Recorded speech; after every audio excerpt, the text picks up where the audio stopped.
Vean la noticia, ¿no? Esto es el 2023. 80 casos de leishmaniasis en Cochabamba, todas eran cutáneas. En Tarija se reportaron 27 casos de leishmaniasis, 17 eran de la forma visceral. Y a partir de eso se hicieron varios rastreos epidemiológicos y observaron que había un 70% de casos de leishmaniasis en Cochabamba. Entonces, ven que es común en Bolivia, ¿no? Entonces está dentro de nuestra realidad en Bolivia sobre esta enfermedad, solo que a veces es subdiagnosticada y negligenciada, porque no hay, digamos, dentro de los paquetes del Seguro Universal de Salud, no hay un tratamiento, ¿no?, dirigido y gratuito para esta población afectada. Y dentro del tema de la leishmaniasis vamos a hablar de introducción sobre la enfermedad en sí, su etiología, el ciclo de vida, la epidemiología, la clasificación clínica, el diagnóstico, tratamiento y prevención de la misma. Dentro de la introducción, entonces, la leishmaniasis comprende un grupo complejo de enfermedades causada por protozoarios, ¿no? Entonces, por parásitos. Estos son eucariotas unicelulares e intracelulares estrictos del género Leishmania, que dañan principalmente al sistema reticuloendotelial del hospedador. Entonces, no se olviden ese concepto, ¿no? Una enfermedad parasitaria es causada por un protozoario. Este protozoario es unicelular y intracelular estricto, es decir, va a vivir dentro de la célula del hospedero y va a provocar daño y una reacción de acuerdo a la característica de este, y va a dañar principalmente al sistema reticuloendotelial del hospedador, ¿no? Además, la leishmaniasis es considerada como una enfermedad zoonótica, también es antropológica, ¿no? Entonces, se puede transmitir entre humanos por un vector o también por un vector con un animal, y puede causar varios síndromes clínicos que pueden comprometer piel. Ahí hablamos de leishmaniasis cutánea. Puede comprometer lo que es mucosa, hablamos ahí de leishmaniasis mucosa o mucocutánea, y puede comprometer vísceras, y ahí hablamos de la leishmaniasis visceral. Esta última es de gravedad, ¿no?, porque tiene un elevado grado de mortalidad. Además, son causados por diferentes tipos de protozoos del género Leishmania y es transmitido a los animales y humanos por insectos de la familia Cichoptidae, ¿no? Vamos a ver más adelante cuál es este flebótomo, ¿no?, dentro de la familia Cichoptidae. Dentro del agente etiológico, el agente etiológico se llama Leishmania spp, un parásito digenético, o sea, tiene un ciclo de vida que presenta dos formas principales: la forma promastigote y la mastigote. Pregunta de examen, ¿no? ¿Se acuerdan de la pregunta de chat? Esto va a ser amastigote, digamos. Dentro del ser humano, la forma que va a causar la enfermedad es la forma amastigote, ¿no? La promastigote más en la parte vectorial. Esa es la forma promastigote. ¿Se ve claro allá atrás? ¿Se observa bien? Vean, la Leishmania, la forma promastigote, se observa la división binaria en el centro y ¿ven la flechita? ¿Cómo se ve esa división binaria? Esta es la forma mastigote. Eso dentro de una célula, diferentes tipos de acúmulo de amastigote. Su característica, su estructura, ¿no? Como es la estructura del núcleo, quimioplasto, el flagelo. Este sería el promastigote y este es la mastigote, ¿no? Entonces, dentro del agente etiológico, vamos a hablar dentro de los diferentes tipos de especies de Leishmania infectantes, ¿no?, en el ser humano. Va a producir una respuesta inmune que desencadena en el hospedero diferentes respuestas y manifestaciones clínicas, pudiendo variar estas manifestaciones clínicas de forma benigna y autolimitada a una forma grave que puede llevar a la muerte. Entonces, vamos a ver diferentes formas, pero las principales son estas: la leishmaniasis mucosa, la cutánea difusa y la visceral. Y hablando de la Leishmania, vean cómo se clasifica dentro de su familia Trypanosomitae del género Leishmania. La Leishmania se divide en dos subgéneros principales, la Leishmania y la Diana. Y la Leishmania a la vez se divide en varios complejos de especies: Leishmania donovani, trópica, mayor, actiópica, mexicana, hay la no patogénica de los humanos, la brasiliense y la guyaniense. La importancia, todas tienen importancia porque tienen dentro de las características de las enfermedades tanto cutáneas como mucocutáneas. Pero la que me interesa más es la forma grave, ¿no? La forma visceral. Y dentro de esa característica, el complejo sería el complejo de Leishmania donovani, en la cual se clasifica en tres especies importantes: Chagassi y donovani. Chagassi en el Nuevo Mundo, es decir, en las Américas. Su sinónimo, que es el mismo que existe en el Viejo Mundo, en Europa y parte de lo que es el Mediterráneo, tanto europeo y africano, está el infanto, que es lo mismo. Entonces, el Chagassi en el Nuevo Mundo es la misma especie que el infanto, solo que tiene la nomenclatura diferente, que lo dividió por una nomenclatura antigua que lo difiere, que uno es del Viejo Mundo y otro del Antiguo Mundo. Con los estudios posteriores se identificó que eran el mismo. Y vean cómo se distribuyen en las Américas, ¿no? Todos esos tipos de especies, ¿no? Brasiliense, paraniense, guayaniense, colombianiense, no hay bolivianiense, ¿no? Eso de acuerdo a dónde lo encontraron y lo subclasificaron, ¿no? Entonces Colombia y Brasil son los países que más estudian la leishmaniasis, porque la verdad es que sí están afectados realmente, principalmente Brasil en la forma visceral, que dentro del 90% de la leishmaniasis visceral en las Américas están en Brasil. Entonces, las especies de Leishmania en las Américas están intrínsecamente relacionadas a diferentes manifestaciones clínicas. O sea, la cutánea, vean, una lesión cutánea o una leishmaniasis cutánea, puede haber varias especies, principalmente la brasiliensis, la guyaniensis, la insoni, lindergeni, peruviana, colombianensis, infantum, mexicana, hispanoi, venezuelense, amazoniense, panamiense, no hay bolivianense. Probablemente porque no lo estamos investigando y no tenemos recursos, ¿no? para investigar qué está circulando dentro de Bolivia. En la cutánea diseminada, principalmente la brasiliense y la panaminense. En la cutánea difusa, la amazonense, venezuelense, mexicana y la pifanómina. En la cutánea atípica, la infantum. En la mucocutánea, la brasiliense principalmente, la panamense y la guyanense. Los nombres se deben al lugar donde se hicieron las investigaciones y se descubrieron una nueva especie, ¿no? En este caso, brasiliense en Brasil, panamense en Panamá, guyanense en Guyana. Y dentro de las viscerales, como ya mencioné, el complejo donovani es la que nos llama la atención porque es la que produce la mayoría de las enfermedades de leishmania visceral, principalmente la donovani y la infantum, que es lo mismo en las Américas que la Chagassi. ¿Y cómo se divide la leishmania infantum o Chagassi en las Américas? Vean cómo está distribuido dentro de lo que se llama leishmania visceral, principalmente en Brasil, Bolivia, Paraguay, Uruguay, Argentina, Colombia, Venezuela y Centroamérica, ¿no? Y toda enfermedad tiene un vector, ¿no? La mayoría de las enfermedades infecciosas parasitarias tienen un vector. Entonces, ¿cuál es el vector? ¿O cuál es el concepto de vector? Son los medios por los que se transmiten los agentes etiológicos a los humanos o a los animales. Entonces, esto es pregunta de examen. Estos mismos organismos que transmiten, digamos, la leishmania se transmiten por mosquitos.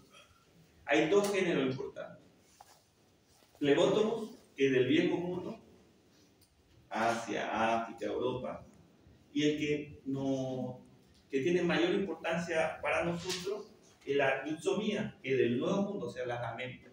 Entonces, lo que está distribuido, el vector más importante en las Américas, que va a llevar a afectar con la leishmaniasis a todos los seres humanos, va a ser la Ixomia. Al lado derecho está el Phlebotomus, al lado izquierdo el Ixomia. Una pregunta, ¿no puede ir adelante, por favor? Bueno. Entonces no se olviden, flebótomo y leucemia. Para nosotros, ¿cuál es lo importante? Leucemia, porque es las Américas, ¿no? La leucemia es el más importante de las Américas, y dentro de su reino, reino animal, filum artrópodo, clase insecta, orden Diptera, orden Dermatocera, familia Cichoridae, la subfamilia Flebotiminae y el género Leucemia. ¿Y cuál es el ciclo de vida? Vean el ciclo de vida. Primero, siempre el huevo primero, después la larva, la pupa y el adulto, ¿no? Este es el ciclo de vida del insecto. Se reproduce, o de la leucemia, se reproduce principalmente en suelo, en áreas húmedas, áreas sombreadas y cuando tenemos material orgánico, ¿no? ¿Quiénes van a transmitir la enfermedad? Las hembras adultas, que son antropofílicas, o sea, igual que los mosquitos, ¿no? Son la leucemia, la hembra es la que va a ir a picar al hombre y va a producir la enfermedad. Hay una oviposición que necesita alimentarse de sangre para tener la oviposición, principalmente de animales y humanos, ¿no?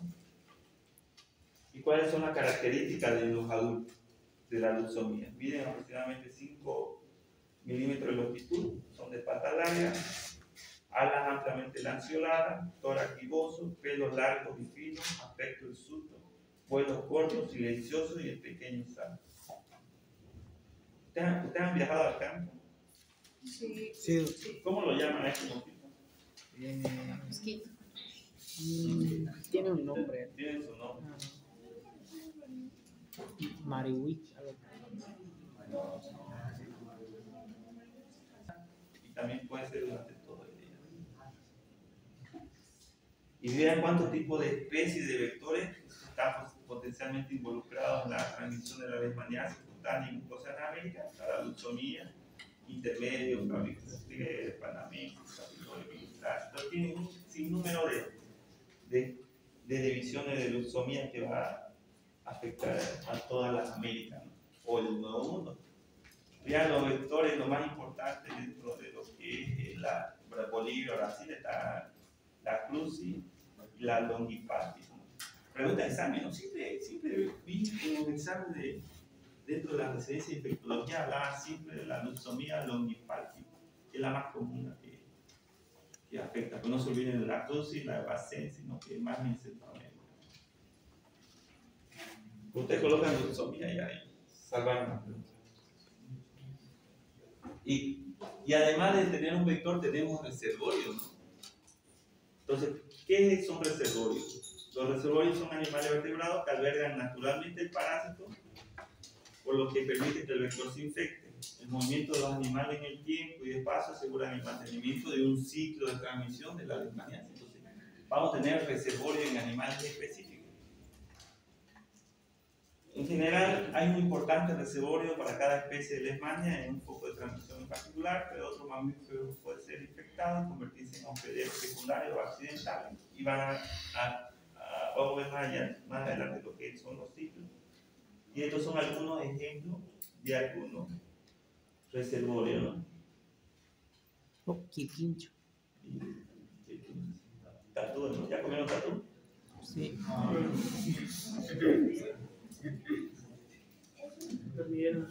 ¿Cómo se llama eso? ¿Ardilla? No, nada. No hay carrera. ¿Ardilla? ¿Es coche pintado? ¿Qué? Coche pintado. Arzo. Oso hormiguero.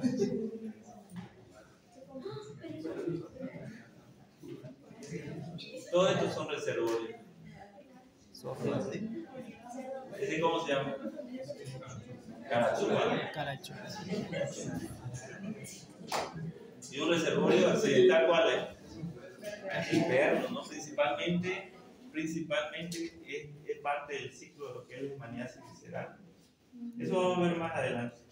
Doctor, disculpen, en la foto parecía un perezoso. Sí.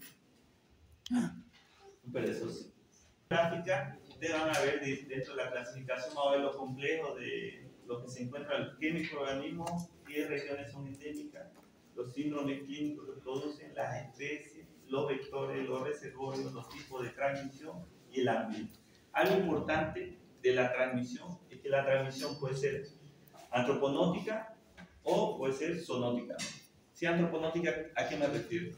Al hombre. Entre hombres. Sí. Entonces se puede transmitir. ¿Vieron la mayoría de su casa? Pues son un sinnúmero de especies, ¿no? De leishmania.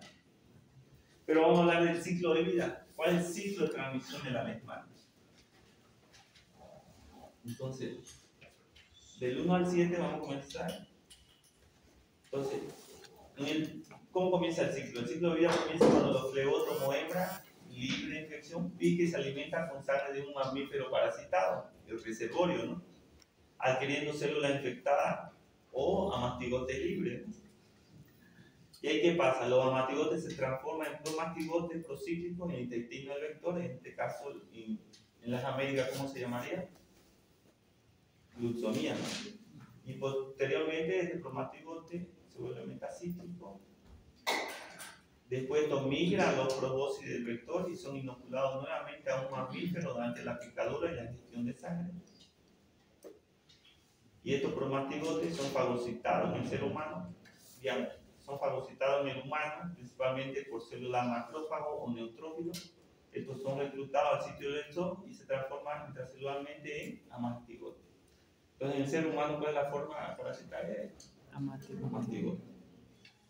Los neutrófilos infectados son fagocitados subsecuentemente por macrófagos y así también se establece la infección. Los amastigotes se multiplican por millones, millares y millares, esto intracelularmente por fisión binaria.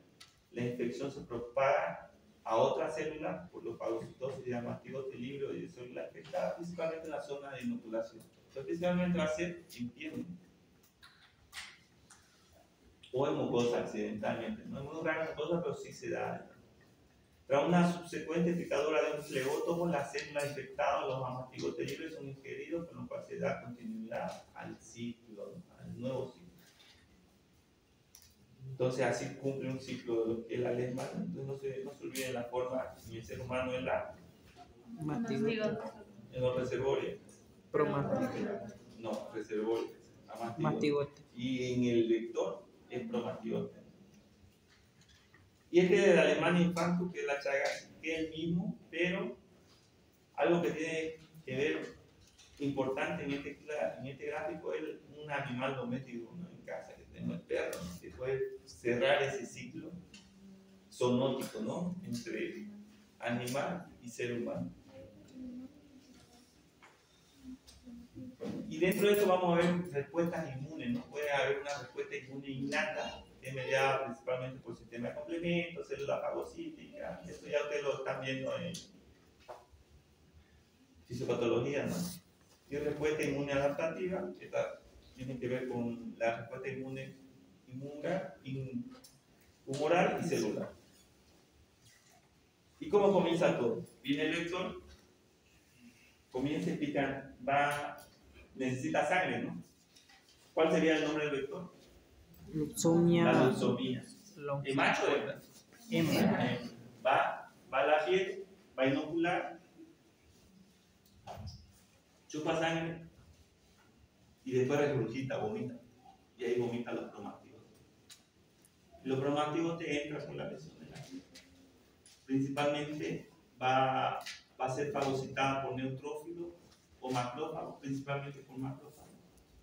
Hay una fagocitosis facilitada dentro del macrófago. El promastigote se va a convertir en amastigote. Y ahí van a generar tres formas principales: la forma cutánea, la forma mucosa y la forma visceral. Esto tiene una importancia en la característica de qué especie va a ser. Vieron adelante los gráficos de los tipos de especies que produce la mucosa mucocutánea, y depende de la Leishmania que le va a afectar. Si viene del complejo Dondobani, probablemente usted va a desencadenar una forma visceral.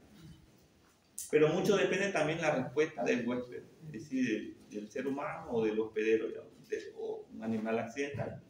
Si tiene una baja inmunidad, va a producir una forma grave, una forma visceral, una leishmania visceral. Si tiene una buena inmunidad, buena nutrición, no tiene ningún tipo de inmunosupresión primaria o secundaria, entonces eso va a pasar asintomático. El organismo va a eliminar el parásito. Eso vamos a hablar más adelante. La forma mucosa y cutánea es lo mismo también. Puede ser transitorio, el organismo responde y elimina. Pero hay personas que no pueden eliminar porque tienen una falla en la inmunidad, tanto natural o innata, y va a provocar la enfermedad. Esas tres principales. No se olviden. Le van a decir cómo se clasifica Alemania. Te van a colocar forma cutánea, forma mucosa y la forma visceral. ¿Alguna duda hasta aquí? ¿Y qué va a depender para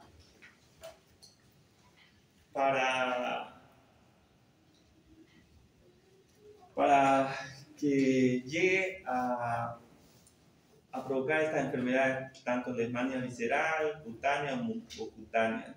Va a depender mucho del inóculo, de la ruta de inoculación y los factores inherentes que es del hospedero y del vector. Y vamos a hablar de epidemiología. Todo lo que es rojo es leishmaniasis visceral, verde es la cutánea y la morada es la cutánea y la visceral. Vean cómo está distribuido en todo el mundo. Entonces va a afectar todo lo que es las Américas, África, Asia y Europa, ¿no? En Europa y en España hay un aumento así de principalmente de Alemania infante, en animales y en hombres, ¿no? Principalmente en perros, ¿no? Que producen mucha Alemania visceral, y en África y en Sudamérica. En Sudamérica principalmente en Brasil. Esta es la distribución de la leishmaniasis cutánea en el mundo. Vean cómo es afectada en casi todo el mundo, a excepción, la cutánea no se ha visto mucho en Uruguay, ni en Chile, ni en Canadá. Pero sí, vean, Bolivia es afectada, pero principalmente Colombia y Brasil son las que tienen mayor número de enfermos con leishmaniasis. Aquí está la distribución también de la leishmaniasis cutánea, pero aquí lo distribuye de acuerdo al tipo de especie. En Sudamérica, vean que predominan de la leishmaniasis cutánea, principalmente la leishmaniasis brasiliensis, ¿no? Vean, de color rojo. Después está la guyanensis y la panamensis, ¿no?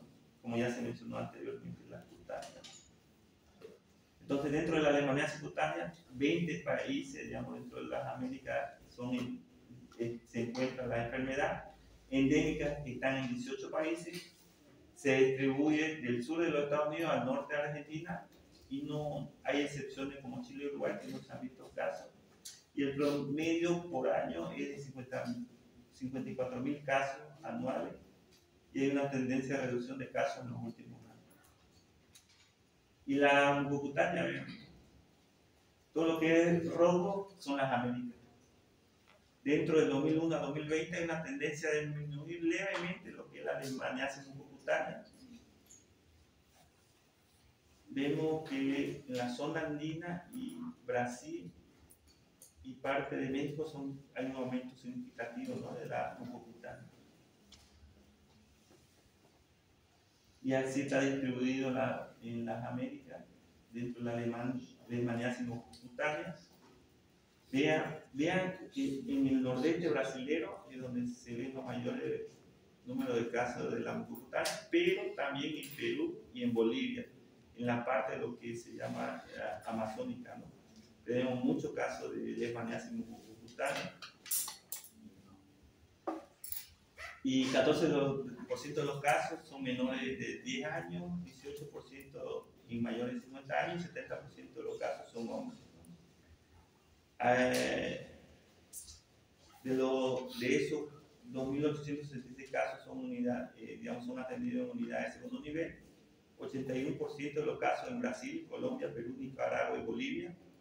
Y la incidencia de casos es 18 por 100.000 habitantes.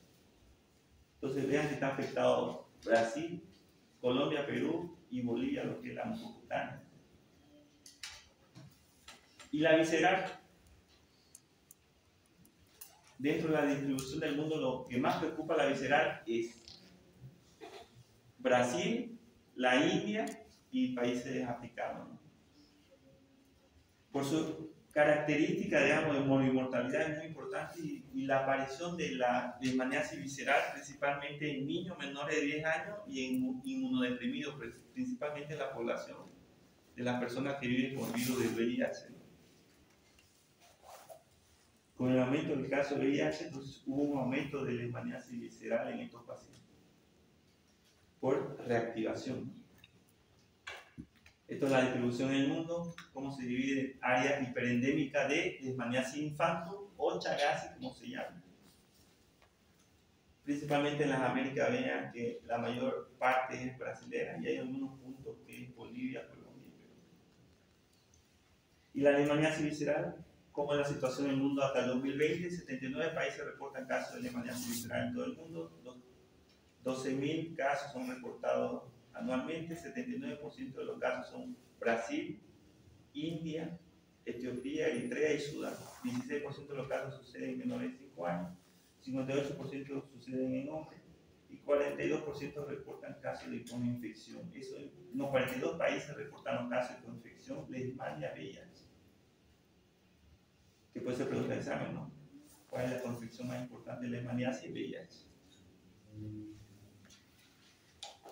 ¿Cuál es la tasa de letalidad mundial de leishmaniasis visceral?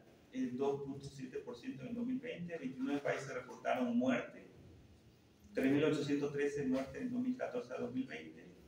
El 95% de las muertes fueron en Bangladesh, Brasil, Etiopía, India, Kenia, Paraguay, Nepal, Somalia, Sudán y Sudán.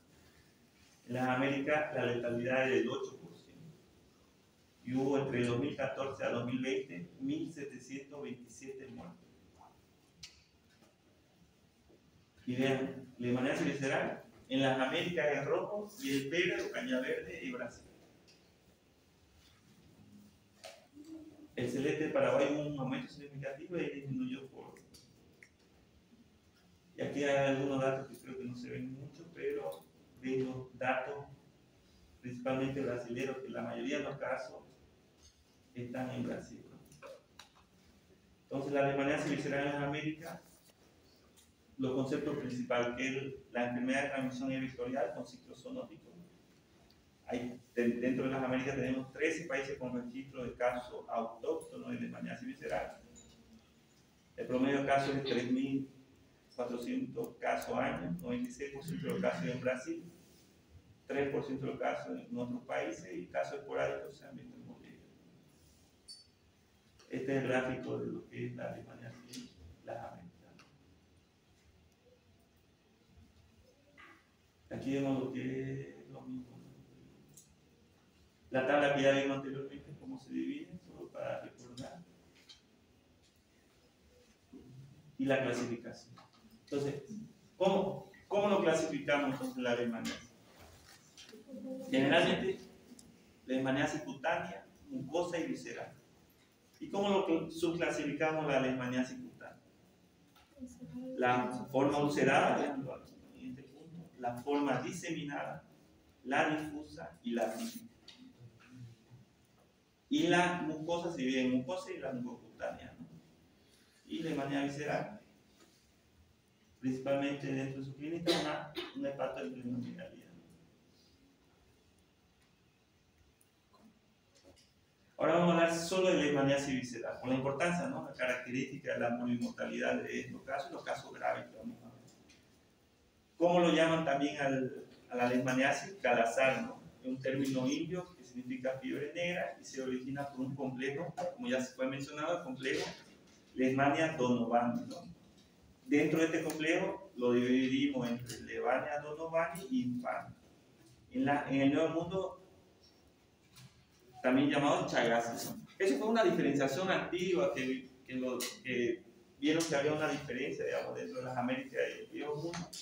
Lo clasificaron Chagas. Y el del Viejo Mundo como donovani, bioinfante. Pero como con estudios genéticos vieron que era la misma especie, entonces dentro de la nueva clasificación pues, se llaman infantil y donovani. ¿Por qué Chagas similar al Chagas? Nada, fue porque fue dentro de ese periodo de descubrimiento del Chagas, descubrieron este protozoario y lo llamaron Chagas. Pero después vieron que era el mismo infantil que estaba circulando en el Viejo Mundo. Que también circulan en la India, en África. Este ciclo de lo que le hablamos de la leishmania visceral.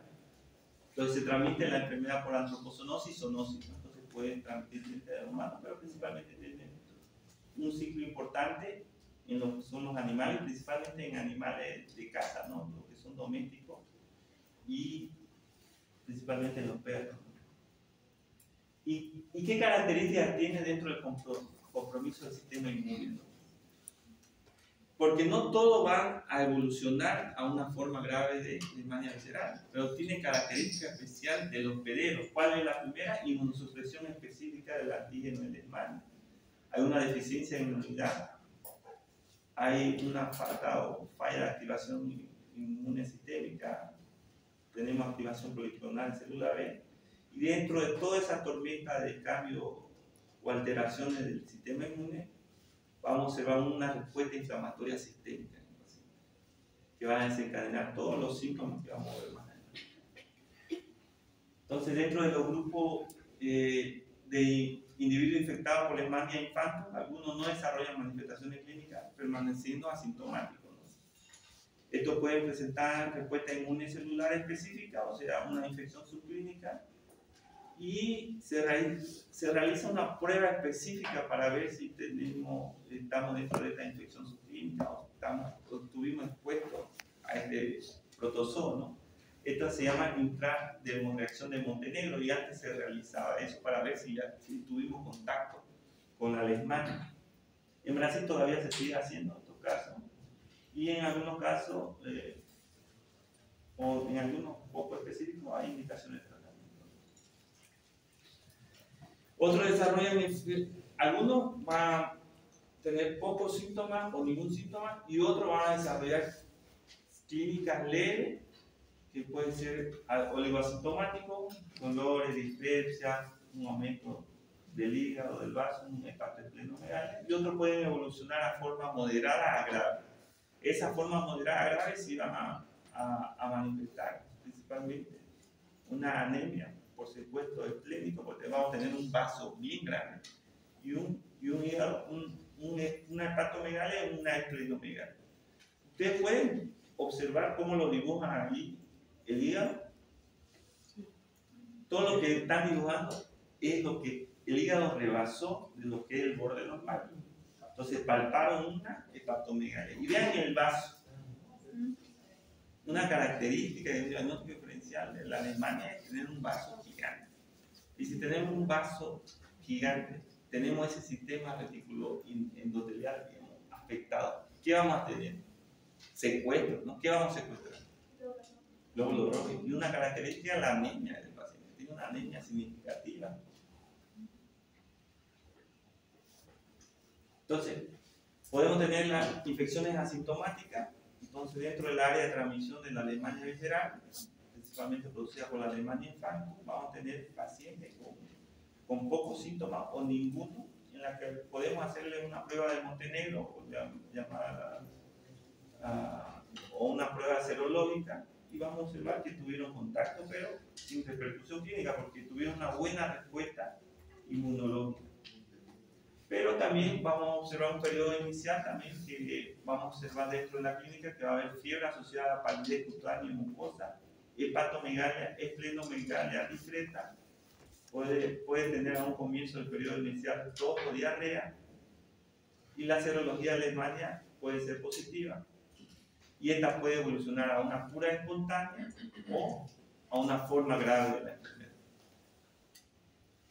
En el periodo de estado, cuando ya presenta forma moderada a grave, en esta vamos a tener persistencia de la fiebre asociada a pérdida progresiva de peso, caída, o sea, astenia, dinamia, anorexia, palidez mucocutánea, aumento del volumen abdominal. Vamos a palpar lo que es hepatomegalia, esplenomegalia, y algunos pueden progresar rápidamente con los signos y los síntomas a formas graves, ¿no? Las serologías generalmente son positivas, pueden evoluir a signos y síntomas de gravedad que elevan la letalidad. ¿Y qué vamos a observar principalmente? Todo lo que es LV, leishmaniasis visceral. Entonces, dentro del espectro de la enfermedad, vean, vamos a observar de la leishmaniasis visceral ¿qué vamos a observar? Una gran carga parasitaria, ¿no? Cuando ya tengamos todas las características clínicas de una leishmania visceral, vamos a observar una gran carga parasitaria. Por lo tanto, si hacemos un frotis, o sea, tomamos una muestra del vaso, de la médula o de un ganglio, vamos a observar promastigote, ¿no? No. ¿Qué era lo que vamos a observar? Amastigote. Entonces, y además de eso, vamos a observar serología, vamos a tener una respuesta vamos a encontrar inmunoglobulina, M y IgG también, y anticuerpos. Esta es la forma de la leishmaniasis visceral.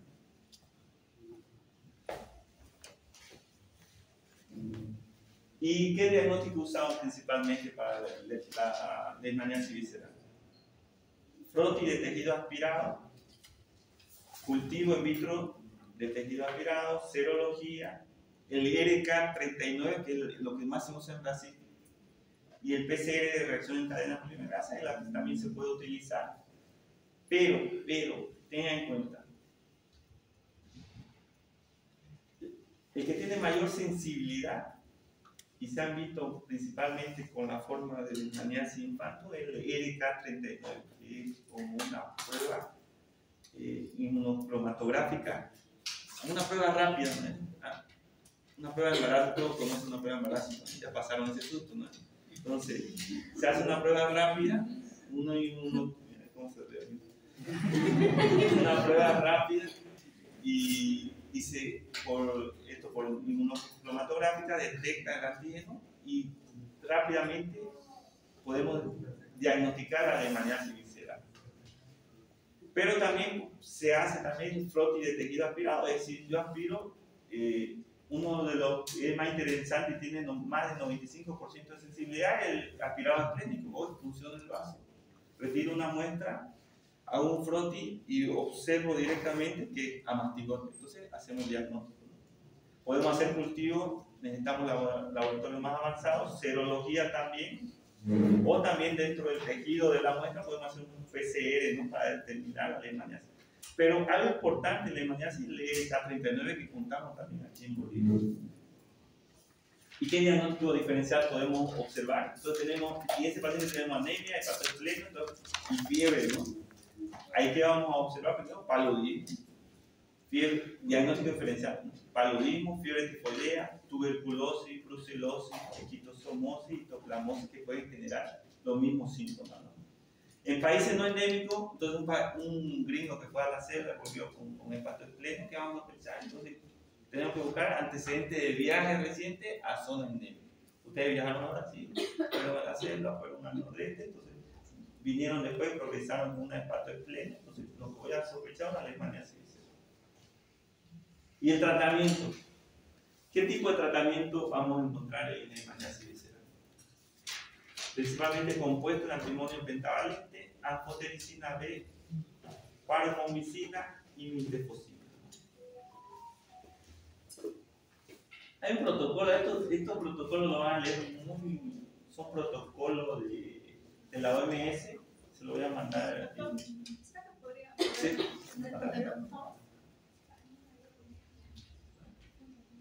¿Alguien leyó el Harrison? ¿No? No leen antes de la clase. Ante el examen. Le voy a preguntar con 12 kilos pesos.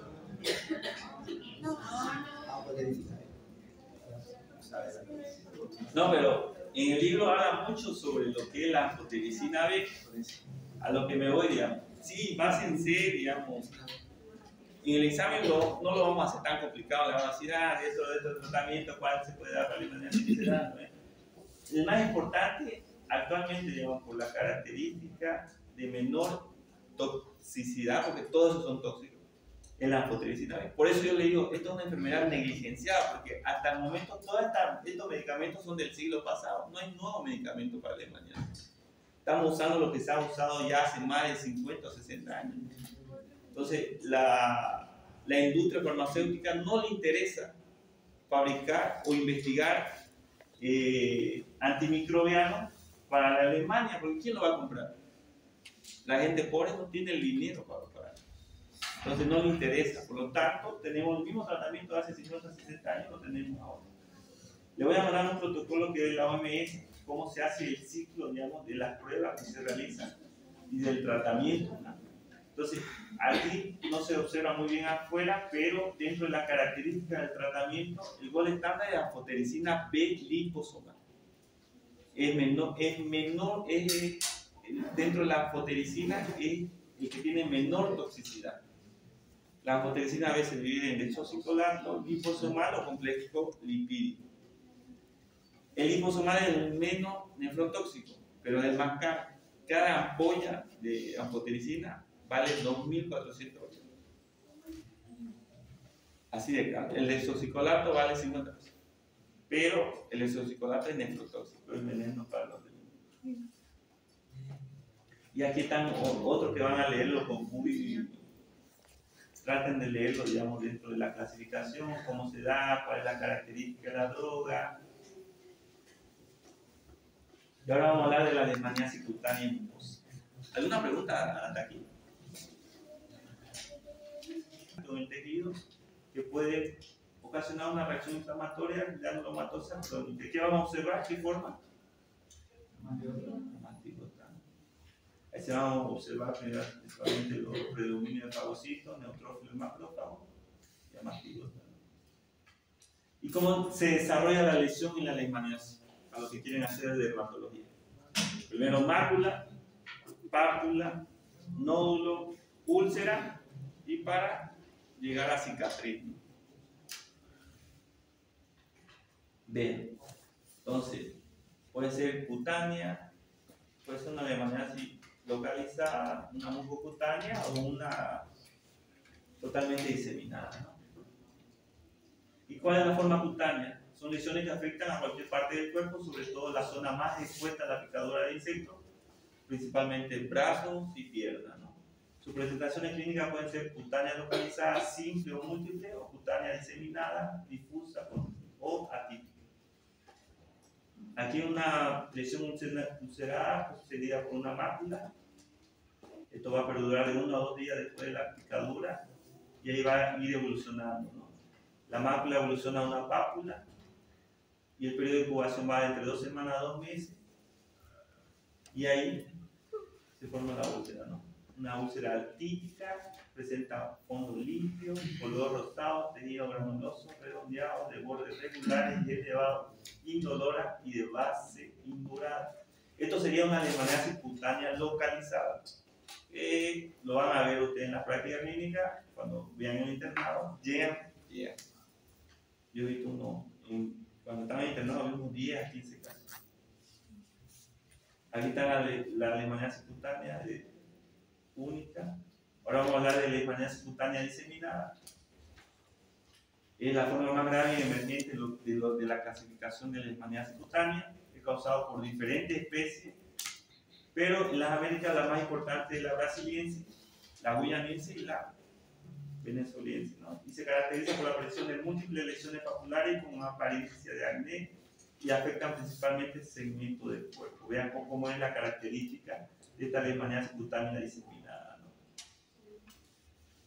Vean.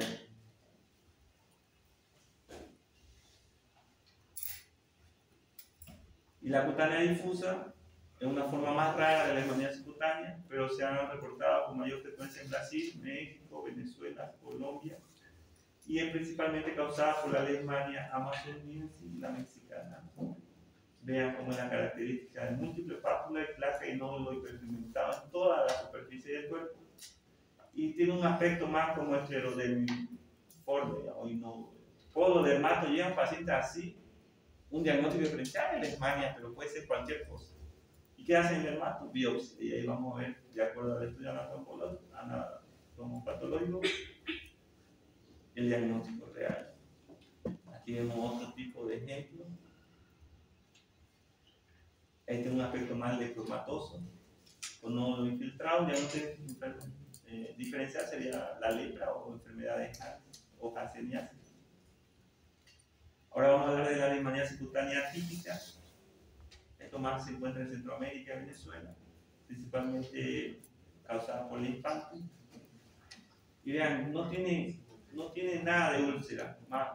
Puede ser una lesión única, pero no son ulceradas. Puede estar de diferentes formas, los bordes son irregulares y puede provocar o asimilarse a lesiones infiltradas, ¿no? Principalmente en cara. Y la forma mucosa mucocutánea. Esta presenta principalmente en la mucosa oral y nasal, es lo más frecuente que van a ver. Oral y nasal van a observar lo que es la leishmania mucocutánea, ¿no? Pueden afectar mucosas genitales, pueden, pero es muy rara. Entonces, frecuentemente esta mucosa, la leishmaniasis mucosa es causada por la brasiliense, pero también por la panamense, la guyanense y otras. Es una complicación. Ahora, algo que tienen que tomar en cuenta en la mucosa mucocutánea, el concepto que es una complicación de una metástasis por vía hematógena o linfática de una lesión cutánea distal. Es decir, primero aparece cutáneo, puede resolverse, y por vía hematogénica o linfática, esa va a ir a mucosa y va a provocar lo que es la leishmaniasis mucosa o mucocutánea. Esto puede ser después de varios meses o años, después de que haberse cicatrizado la lesión, y después de eso aparece una lesión en mucosa. Entonces, ustedes, cuando tengan un paciente con mucocutánea, tienen que, dentro del diagnóstico diferencial, usted tuvo una lesión en piel ulcerada, limpia, y le va a decir, sí, tuve hace 1 o 2 meses, hace 6 meses, pero se curó solita. Pero por vía hematógena o linfática, eso va a ir a la mucosa y va a provocar lo que es la leishmaniasis mucosa y mucocutánea. La mayoría de las lesiones mucosas aparecen en los 2 primeros años después de haber cicatrizado la lesión cutánea, por lo que es muy importante que todo paciente con sospecha clínica de leishmaniasis mucosa mucocutánea se tenga que buscar la cicatriz característica de la leishmaniasis cutánea. ¿Cuál es el sitio más comúnmente afectado? Tabique nasal, ¿no? Va a provocar todo lo que es eritema, edema, infiltración, puede extenderse todo lo que es el paladar, y la forma puede evolucionar hacia la curación o puede desarrollar graves lesiones con destrucción y mutilación. Vean eso.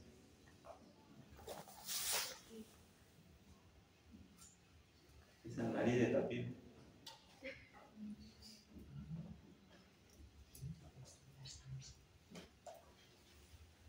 Y vean que hay diferentes formas, digamos, dentro de la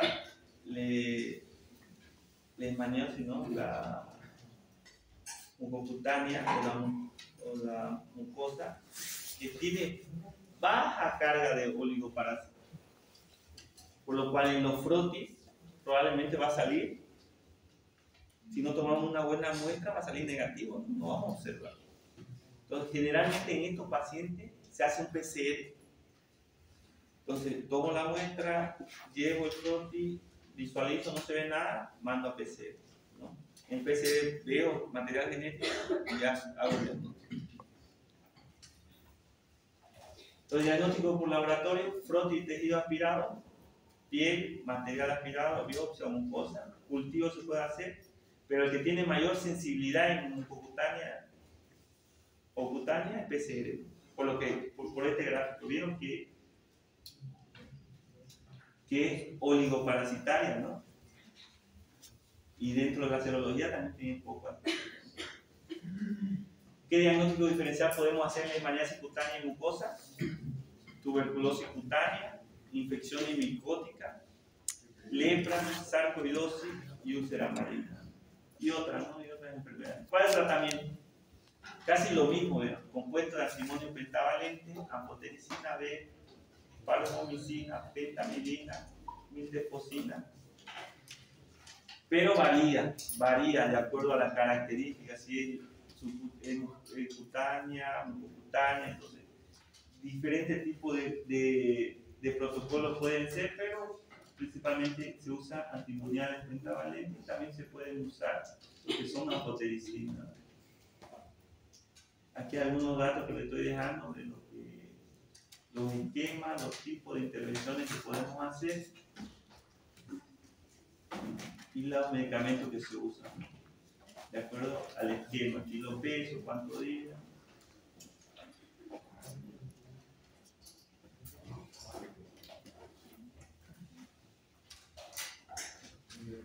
¿Y hay profilaxis de leishmaniosis? Increíblemente, en humanos no hay vacuna contra el leishmanio. ¿Y para los perros? Ustedes saben que hay vacunas para los perros. Hay 2 vacunas ya hace años. No, y son europeas. Los europeos están preocupados por sus animales, de verdad, pero no hay en Irán se intentó practicar inoculación con la leishmaniasis mayor, que se llamaba leishmanización. Hubo una respuesta moderada, no buena respuesta.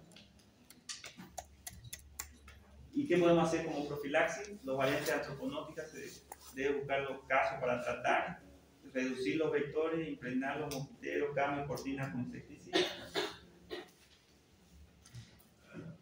La zoonótica es más difícil de contener. En los animales lo que podemos usar, principalmente en nuestras mascotas, serían collares con insecticida, el tratamiento de los perros domésticos infectados y la eliminación de los perros callejeros constituyen las medidas que se han utilizado con eficacia, con baja evidencia científica, ¿no?, para controlar lo que es la leishmania infame. En Brasil se observó una vacuna canina que disminuyó la incidencia de leishmania visceral zoonótica humana y canina, y hay dos tipos de vacunas, la Leishmuni y la Leishtek en animales, ¿no? Y en Europa tenemos la Canilech. Increíble, ¿no? Y la acción de prevención. ¿Qué acciones podemos hacer de prevención para la leishmania? Primero, reducción del contacto entre el hombre y el vector. Entonces, tenemos que tener medidas preventivas individuales, uso de repelentes, mosquiteros, manejo del ambiente, reducción de proliferación del vector, principalmente a nivel peridomiciliario. En humanos podemos hacer diagnóstico y tratamiento temprano en los casos humanos, entonces ustedes sospechen cuando vean lesión en mucosa, lesión en piel, en mucosa, hepatoespleno, sospechen leishmaniasis. Tratarlo adecuadamente para cerrar ese ciclo, ¿no?, de diseminación de la leishmania. ¿Qué podemos hacer contra el vector? Control químico.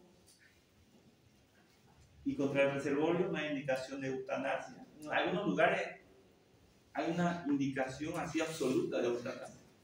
Perros con leishmania lo eliminan. Pero la OMS liberó recientemente que no hay indicación de eutanasia en animales domésticos. Esto, como medida de salud pública, se realiza el tratamiento con antimonial en estos perros.